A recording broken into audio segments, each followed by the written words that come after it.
Welcome to the Recipes for Wellbeing Kitchen, where we are now starting to experiment with a new format to make well-being even more accessible and help social change activists, social entrepreneurs, and change makers in general to boost their well-being.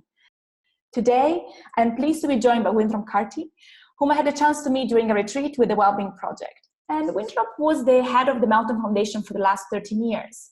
And he has been involved in networks of social innovators and change makers for the past 2 decades, so plenty of experience in the field.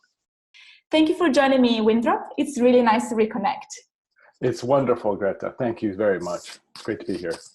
Thank you. And I'm really quite happy to be starting this new adventure with you. And the main intention behind these conversations with change makers is to deepen our collective knowledge, but also our shared experience of well-being so that we can inspire each other, but also support each other in our journeys. I was just listening a couple of days ago to the new podcast with On Being with Krista Tippett, and yes. In this interview she interviewed Jerry Colonna, and the question of the podcast was, can you really bring your whole self to work? Because some people think that if you bring the whole self to work, so also the emotions and all the thoughts that you have and all the baggage you have, then some people think that this turns into a therapy session, which is not necessarily the case. And what I thought was very fascinating is that the person interviewed, Jerry Colonna, said, well, whether you want it or not, these forces are at play anyway. Yes. So if you exclude them and repress them, they're still going to be in the room, right? So That's how right. can we find a healthier way to engage with the wholeness that we are? So with this framework in mind and this context, I'm curious to rediscover what is well-being for you as you journeyed through this life until now. Right. It's funny. I also heard that podcast and I thought it was great. And I guess I would say first, just before I jump into what well-being is for me, that sometimes things are irreconcilable. And sometimes, for example, in my organization, I wasn't able to satisfy everybody's needs.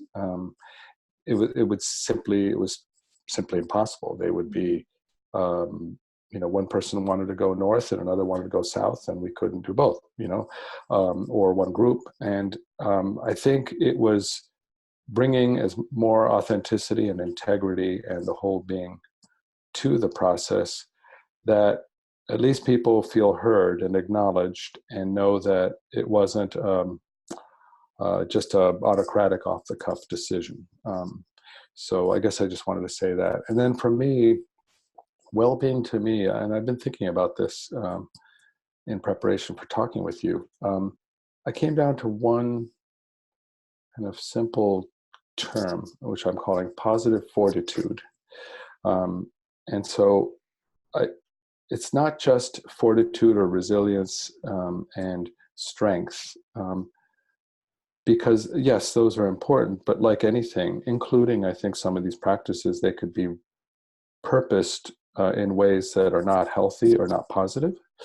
So it's not just about kind of like, building up your muscles so that you can go out and, dominate the world or compete faster or better.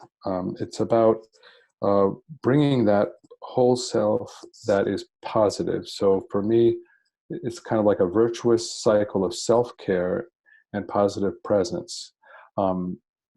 And that positive, the word positive there, I'm talking about gratitude, compassion, empathy, not just being, as they say in English, Pollyannish, or falsely optimistic, but how we work within our communities in ways that are supportive and let's say loving. And also, even when I think you're facing people with whom you fundamentally disagree, I think it's really important not to dehumanize them. And that's also part of well-being. And I think what comes out of that kind of positive fortitude is the ability to look at the humanity in all people, even if the institutions they're working for or some of the work they do, you fundamentally think is harmful. Somehow we have to see what people are communicating through their harmful actions as much as through their positive actions. And it's kind of the inverse maybe of when we apply the well-being practices to ourselves, so that inner well-being becomes outer well-doing. Really what we're saying is the healthier and the more holistically we show up, the more positive and more positively impactful our work will be. And I think also more successful. I'm not personally somebody who only, stays on the kind of the oppositional front of things. I like to try to be as inclusive and as collaborative as possible, even with those with whom I disagree. Because over time, I think we're trying to change hearts and minds. And I don't think you do that by through anger necessarily. Thank you. That's beautiful. I definitely had not come across the definition of well-being as positive fortitude. And I think what I really liked about what you shared with me is the focus on that positive as also compassion and empathy. Because first, of course, my mind, when I thought about fortitude, I thought about this kind of heroic, Yes, character, right. always staying strong, always know what to do, where to go, which in fact very often for change makers, this adds a lot of pressure, right? Where they feel they're carrying the weight of the entire world on their shoulders. And so when we bring in that compassion and the empathy, it allows us both to, as you were also inviting us to do, to connect to people who may be very different from ourselves, and not just people, of course, or situations or other living beings. And of course, also turn that compassion and empathy towards ourselves, and also be kind, because there will be difficulties. And so we always have to also embrace ourselves with a hug, in a way, and be friendly to ourselves if we really want to carry on with this work. So I really like this combination. Thank you. Thank you. And I think, you were mentioning already earlier that you have some, I'm sure you've experienced many different practices and techniques to cultivate well-being. And in a way, what do you think is maybe one secret ingredient for well-being? Maybe the things that we don't necessarily talk about a lot, but you think actually is really important, at least for you. Yeah, right. The secret ingredient. Wow. I started to tell myself, about a year ago that I wasn't smiling enough. And, I started practicing smiling more, and found it almost forced, because I just, when you're kind of absorbing so many pressures, it shows up on your face. And I found the practice of smiling, it has sort of two impacts. It has an external, you're obviously projecting something different externally, and when people see you, they smile back, and that's self, reinforcing. And then second, I think it really kind of changes the way we feel. I think all of this, I should just say one more thing, is that it's kind of like a muscle,